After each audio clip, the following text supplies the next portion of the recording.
അപ്പോൾ ഇന്ന് കുറച്ച് ഫാമിലി ടൈം ആയാലോ. എന്നെ സഹായിക്കാമെന്ന് പറഞ്ഞ് രണ്ടാൾക്കാർ ഇരുത്തിയിട്ടുണ്ട്. എപ്പോഴാണോ എനിക്ക് ഉപദ്രവമാകുന്നതെന്ന് അറിയത്തില്ല. അതിൽ തന്നെ മാവ് കഴിക്കാൻ കൊടുത്തതാണ്. സീരിയലൊക്കെ കണ്ട് സോറി സീൻ കട്ടൊക്കെ കണ്ട് ഇങ്ങനെ ഇരിക്കുക. ഒരുത്തി എന്നെ സഹായിക്കാൻ വന്നതാണ്. അപ്പം ഞങ്ങൾ വിചാരിച്ചു അവിടെ മാവ് കഴിക്കുമ്പോഴത്തേന് ഞങ്ങളിവിടെ തേങ്ങയൊക്കെ റെഡിയാക്കി സെറ്റാക്കാം മുട്ടത്തോരനുള്ളത്. അപ്പോൾ അത് റെഡിയാക്കി. പിന്നെന്താ, ഉള്ളി അരിഞ്ഞ് വെച്ചു. പിന്നെ ഇതിൻ്റെ കൂട്ടത്തിൽ വേണം പച്ചമുളകും കറിവേപ്പിലയും. അത് കഴിഞ്ഞിട്ട് അവിടെ നിന്ന് എനിക്ക് പരത്തി തരാമെന്ന് പറഞ്ഞു. അപ്പോൾ അതുകൊണ്ട് ഞാൻ വിചാരിച്ചു ഞാൻ പൂരി ഉണ്ടാക്കി തുടങ്ങാമെന്ന്. അങ്ങനെ എണ്ണയൊക്കെ ഒഴിച്ചു.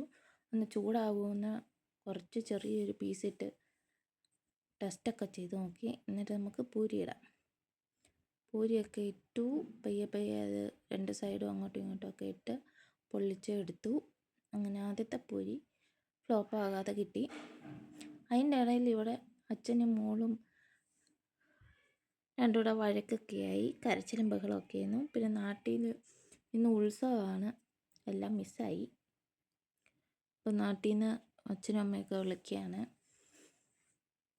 അങ്ങനെ പൂരി പരത്തിക്കൊണ്ടിരുന്നതിൻ്റെ ഇടയ്ക്ക് മോള് പറഞ്ഞു മോൾ എന്നെ സഹായിക്കാമെന്ന്. അങ്ങനെ അവളും പരത്തി തന്നു ഒരു പൂരി. പിന്നെ പൂരി ഉണ്ടാക്കലെല്ലാം കഴിഞ്ഞ് അവസാനം നമുക്ക് മുട്ടത്തോരൻ ഉണ്ടാക്കാം. അപ്പോൾ പൂരി ഉണ്ടാക്കിയതിൻ്റെ ബാലൻസ് എണ്ണയിൽ അധികമുള്ള എണ്ണ മാറ്റിയിട്ട് അതിനാവശ്യമുള്ള എണ്ണ മാത്രം എടുത്തു. അതിനകത്തോട്ട് കടുക് ഇട്ടു. അതൊന്ന് പൊട്ടി വരുമ്പം പച്ചമുളക്, കറിവേപ്പില, ഉള്ളി ഇതെല്ലാം കൂടെ ഞാൻ ഒരുമിച്ചിട്ടു. എന്നിട്ട് അതൊന്ന് ഇളക്കി കുറച്ച് ഉപ്പും ഇട്ട് ഇളക്കി ഒന്ന് വഴണ്ട് വരാൻ വെയിറ്റ് ചെയ്യാം. ഇടയ്ക്കൊക്കെ ഇളക്കി കൊടുത്തോണേ. അങ്ങനെ അത് ഒന്ന് സെറ്റായി വന്നപ്പം പിന്നെന്താ, ഇനി നമുക്ക് മഞ്ഞൾപ്പൊടി, കുരുമുളക് പൊടി, ഇത് രണ്ടാണ് പൊടിയായിട്ട് ഞാൻ യൂസ് ചെയ്യുന്നത്. അത് രണ്ടും ഇട്ടു, ഇളക്കി. പിന്നെന്താ, ഇതൊന്ന് റെഡിയായി കഴിയുമ്പോഴത്തേനും നമുക്കിനി 3-4 മുട്ട, ഞാൻ ഇവിടെ 4 മുട്ടയാണ് എടുത്തത്. ആദ്യത്തെ മുട്ട പൊട്ടി വീഴുന്നത് നിങ്ങൾ കണ്ടില്ലല്ലോ, അത് പുഴുങ്ങിയ മുട്ടയായിരുന്നു. ഒരുത്തിക്ക് കഴിക്കാൻ ഞാൻ പുഴുങ്ങി വെച്ചതാണ്, പക്ഷെ അവൾ കഴിച്ചില്ല, അത് എനിക്ക് കിട്ടി.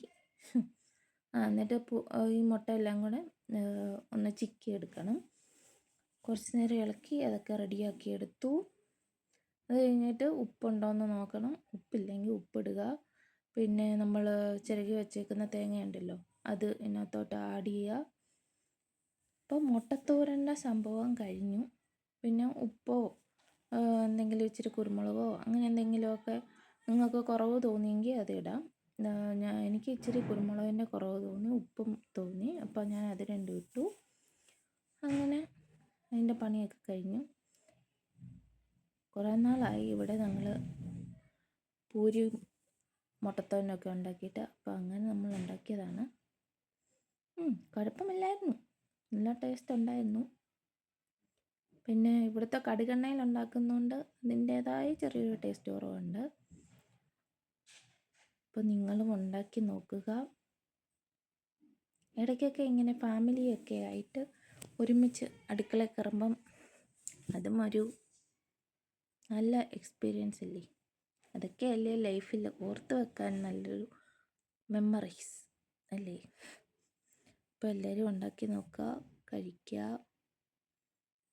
By, good night.